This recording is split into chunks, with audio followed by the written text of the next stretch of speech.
Hello hello students. बच्चों। कक्षा 10 में 4 नंबर की कहानी लेखन आता है और मैं जानता हूँ कि ये चीज़ आपको सबसे अधिक परेशान करती है। आइए सीखते हैं स्टोरी राइटिंग। स्टोरी राइटिंग के लिए आपको पास्ट सिंपल टेंस का ज्ञान होना अति आवश्यक है। स्टूडेंट, आप जानते हैं कि कोई भी वर्ण एक व्यंजन और एक स्वर ध्वनि से बनता है, जैसे क और ए से मिलके बनता है, या ये प्लस आ से बनता है, पी पे प्लस ई से मिलकर के बनता है। वह गया इस वाक्य के अंत में आया है आ, क्योंकि या बना है ये प्लस आ से। उसने चाय पी, इसके अंत में आया है ई। उसने पेन लिए, इसके अंत में आया है ए। आ ई ए ये पास्ट सिंपल टेंस की पहचान होते हैं। इसलिए वह गया, उसने चाय पी, उसने पेन लिए, ये सभी वाक्य पास्ट सिंपल टेंस में हैं। पहले वाक्य में वर्ब है गया, जाना। इसकी फर्स्ट फॉर्म होगी गो और सेकंड होगी वेंट। उसने चाय पी, पीना। First form drink, second drank. लिए, लेना। टेक, सेकंड फॉर्म टुक। यहाँ हम सभी सेकंड फॉर्म का यूज करेंगे, अर्थात पहले वाक्य में वेंट, दूसरे में ड्रैंक और तीसरे में टुक का यूज करेंगे। वह गया, इसमें वह सब्जेक्ट और गया मेन वर्ब है। सबसे पहले लेंगे ही, फिर मेन वर्ब की second form went, he went. उसने चाय पी, इसमें उसने सब्जेक्ट है। आपको याद होगा कर्ता ने, अर्थात वाक्य में किसी भी शब्द के आगे यदि ने लगा है तो वह कर्ता है, अर्थात सब्जेक्ट है। जो कार्य उसने किया है पी, यह मेन वर्ब है। क्या का उत्तर हमेशा ऑब्जेक्ट आता है। उसने क्या पी, चाय। चाय इसमें ऑब्जेक्ट है। अंग्रेजी वाक्य का स्ट्रक्चर बनेगा subject plus main verb plus object. सबसे पहले सब्जेक्ट लेंगे उसने के लिए ही, फिर मेन वर्ब, पी के लिए ड्रैंक, फिर ऑब्जेक्ट चाय अर्थात टी। He drank T. लेकिन इंग्लिश में यह ज़्यादा शुद्ध इस तरीके से होता है, ही टुक टी। ड्रैंक की जगह टुक अर्थात टेक वर्ब का यूज करना चाहिए। अब मैं आपको एक होमवर्क देता हूँ, आप इस सेंटेंस को छांटे। इसे कितने पार्ट में आप डिवाइड करेंगे। आप वीडियो को बार बार पॉज करें और इसे अपने रजिस्टर में उतार करके अपने आंसर चेक करें। इसे हम 3 पार्ट में डिवाइड करेंगे। वह एक गांव में और रहता था।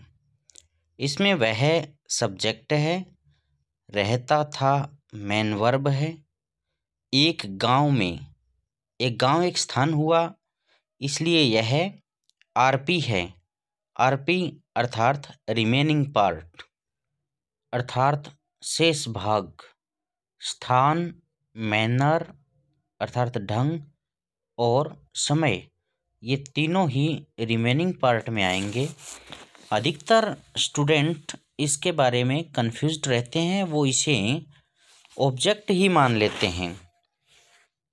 आप विशेष रूप से ध्यान रखें, स्थान ऑब्जेक्ट नहीं होगा, आरपी होगा, और समय भी आरपी के अंतर्गत ही आएगा।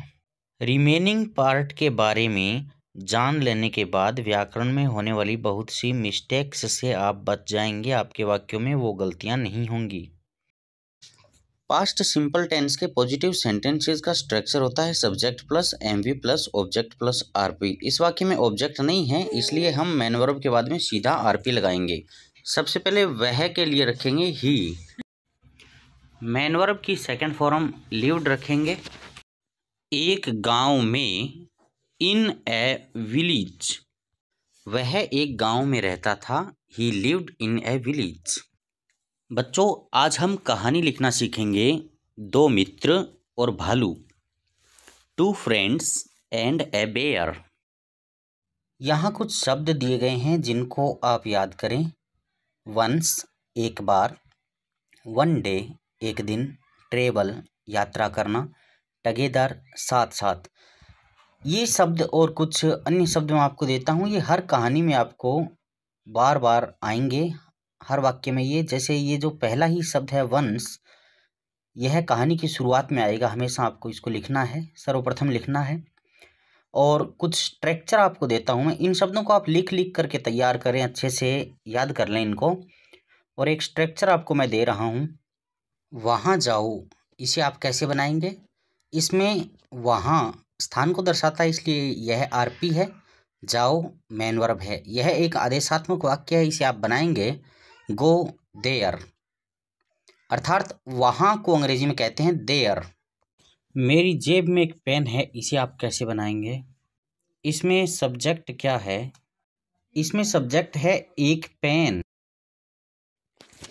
यह एक स्टेट का वाक्य है, इसमें आपको कोई एक्शन दिखाई नहीं देगी।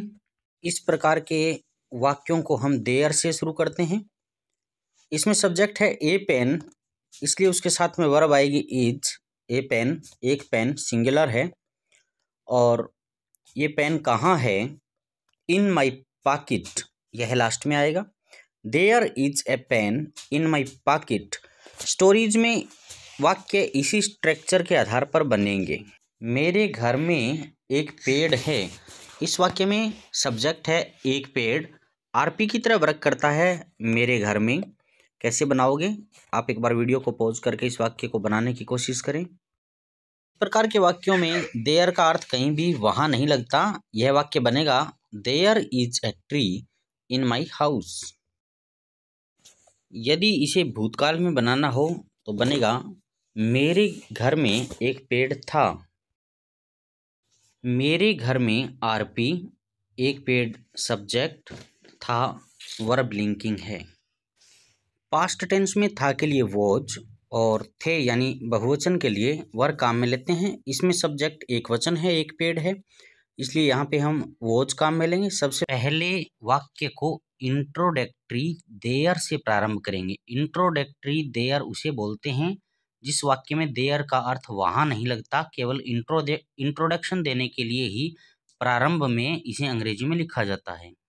सब्जेक्ट एक पेड़ के साथ में फिर वर्ब लिंकिंग लगाएंगे वॉज, देयर वॉज। फिर सब्जेक्ट लगाएंगे ए ट्री, एक पेड़ के लिए रखेंगे ए ट्री। उसके बाद मेरे घर में के लिए रखेंगे इन माई हाउस।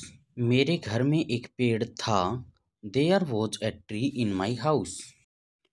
मेरे घर में दो पेड़ थे। सबसे पहले देयर ही रखेंगे, इसमें सब्जेक्ट है दो पेड़ अर्थात प्लूरल है, तो इसके साथ रखेंगे वर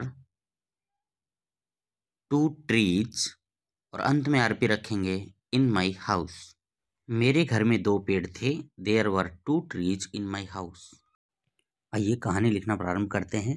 एक बार, एक बार के लिए लिखेंगे वंस। एक गांव में दो मित्र रहते थे। यह वाक्य उसी प्रकार से बनेगा। सबसे पहले देयर लिखेंगे, उसके बाद मैन वर्ब की सेकंड फॉर्म लिव्ड। थे के लिए कुछ अलग से नहीं लिखना है, लिव्ड के अंदर ही थे समाहित है। अब सब्जेक्ट इसमें है दो मित्र, तो यहाँ पे हम लिखेंगे टू, दो के लिए टू और मित्र के लिए फ्रेंड्स। फ्रेंड का बहुवचन लगाना है, एस लिखना है आगे फ्रेंड के। और फिर बचा है आरपी, एक गांव में, in a village. Once there lived two friends in a village. एक दिन के लिए रखेंगे वन डे। उन्होंने दे यात्रा की, मैन वर्ब की सेकंड फॉर्म रखेंगे ट्रेवल्ड।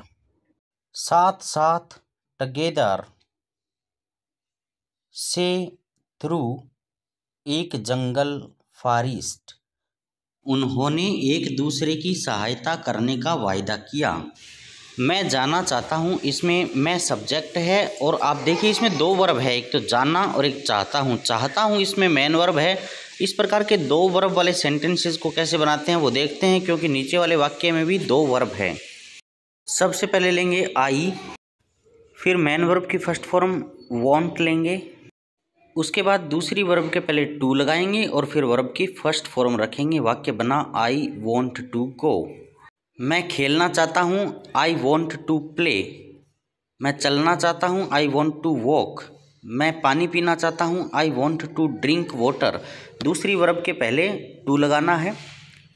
अब आइए इस वाक्य को बनाते हैं। उन्होंने एक दूसरे की सहायता करने का वायदा किया। इसमें उन्होंने सब्जेक्ट है, मेन वर्ब इसकी है वायदा किया, और जो दूसरी वाली वर्ब है वो है सहायता करना। सबसे पहले उन्होंने के लिए रखेंगे दे, और फिर मेन वर्ब वादा करना प्रॉमिस, उसकी second form promised, they promised. दूसरी वर्ब से पहले टू लगाएंगे, टू हेल्प, एक दूसरे की, each other, they promised to help each other. उन्होंने एक भालू अपनी ओर आते हुए देखा। उन्होंने के लिए रखेंगे दे, देखा की सेकंड फॉर्म, सी की सेकंड फॉर्म सो, दे सो।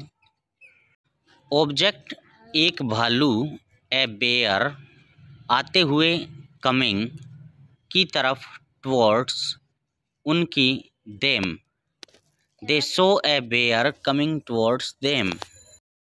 वे भयभीत हो गए। सबसे पहले वे के लिए दे गोट फ्राइटन्ड, दे गोट फ्राइटन्ड। उनमें से एक पेड़ पर चढ़ गया। इसमें सब्जेक्ट है उनमें से एक, चढ़ना मेन वर्ब है, तो उनमें से एक के लिए हम लेंगे, एक के लिए रखेंगे वन, से ऑफ, उनमें, देम, चढ़ गया, क्लाइम्ड अप, एक पेड़ पर, a tree, one of them climbed up a tree. दूसरे वाला पेड़ पर चढ़ना नहीं जानता था। दूसरे वाला इसमें सब्जेक्ट है, यह एक नेगेटिव वाक्य है। दूसरे वाला, द अदर वन, नहीं जानता था, डिड नॉट नो, पेड़ पर चढ़ना, how to climb a tree, the other one did not know how to climb a tree. वह खतरे को जान गया, वह ही जान गया, न्यू, खतरा, the danger, he new the danger. उसने एक योजना सोची, उसने ही सोची, थॉट, एक योजना, of A plan, he thought of A plan. वह जमीन पर लेट गया, वह ही लेट गया, ले डाउन, जमीन पर ऑन, जमीन, the ground, he lay down on the ground. उसने अपनी सांस रोक ली, ही, उसने के लिए रखेंगे ही। रोकना क्या होता है बच्चों? रोकने के लिए यहाँ पर स्टॉप नहीं रखेंगे। हमने सांस को एक बार के लिए पकड़ा है, हम सांस को रोक नहीं सकते। पकड़ा है तो होल्ड, और उसकी second form held. He held, अपनी, हिज, सांस, breath, he held his breath. भालू ने उसे सूंघा। जिस शब्द के आगे ने लग जाए वह सब्जेक्ट होता है। भालू ने, सूंघा मेन वर्ब है, उसे ऑब्जेक्ट है। भालू ने के लिए रखेंगे द बेयर, ने के लिए कोई भी शब्द नहीं रहता है। सूंघना होता है स्मेल, यहाँ सेकंड फॉर्म आएगी स्मेल्ट, द बेयर स्मेल्ट, उसे, him, the bear smelt him. उसने उसे मृत समझा और चला गया। बच्चों यह मृत नहीं होता है, मृत। उसने उसे मृत समझा और चला गया। उसने, इट, टेक की सेकंड फॉर्म होती है टुक, टेक लेना होता है लेकिन यहाँ अर्थ लग रहा है समझा। इट टुक, उसे, हिम, मृत, to be dead, it took him to be dead, and left him, leave की सेकंड फॉर्म, लीव अर्थात जाना। It took him to be dead and left him. पहला मित्र नीचे आया। पहला, द फर्स्ट, मित्र, फ्रेंड, आया, केम, नीचे, down, the first friend came down. और पूछा कि भालू ने उससे क्या कहा था। और एंड पूछा, आस्क्ड क्या, वोट भालू ने द बेयर हैड कहा था, टोल्ड उसे him and asked what the bear had told him. दूसरे मित्र ने उत्तर दिया। दूसरा द सेकंड मित्र फ्रेंड उत्तर दिया, replied the second friend replied. भालू ने मुझे झूठे दोस्तों पर विश्वास न करने की सलाह दी। भालू ने द बेयर, इस वाक्य में दो वर्ब है, विश्वास करना और सलाह देना। इसमें मेन वर्ब है सलाह देना। सलाह देना होता है एडवाइज, उसकी सेकंड फॉर्म आएगी एडवाइज्ड। मुझे मी न करने की, नोट टू रिलाई झूठे मित्रों पर, upon false friends the bear advised me not to rely upon false friends. दूसरा मित्र शर्मिंदा हुआ। दूसरा द अदर, बच्चों ये द कहाँ लगाते हैं, जहाँ ये शब्द पहले आ चुका हो, तो पीछे वाले वाक्य में आ चुका था द अदर। दूसरा मित्र द अदर फ्रेंड शर्मिंदा हुआ, फील की सेकंड फॉर्म फेल्ट, शर्मिंदा ashamed, the other friend felt ashamed. इस कहानी से जो शिक्षा मिलती है अर्थात इसका जो मोरल है वो ये है, ए फ्रेंड एक दोस्त, इन नीड जो आवश्यकता के समय काम आए, नीड यानी आवश्यकता, इज होता है, ए फ्रेंड एक मित्र, इंडीड वास्तव में, जो व्यक्ति आवश्यकता के समय हमारे काम आए वही एक सच्चा मित्र होता है। ए friend in need is a friend Indeed. इस प्रकार से बच्चों आपकी ये कहानी समाप्त हुई। आपको क्या समझ में आया, कैसा लगा, ये सब कुछ आप कमेंट बॉक्स में बताते रहें, फीडबैक देते रहें, जिससे कि हमें प्रेरणा मिलती रहे। हमारा प्रयास आपको अच्छा लगा या क्या किस प्रकार की कमियां रही जिसमें आगे सुधार कर सकें। धन्यवाद।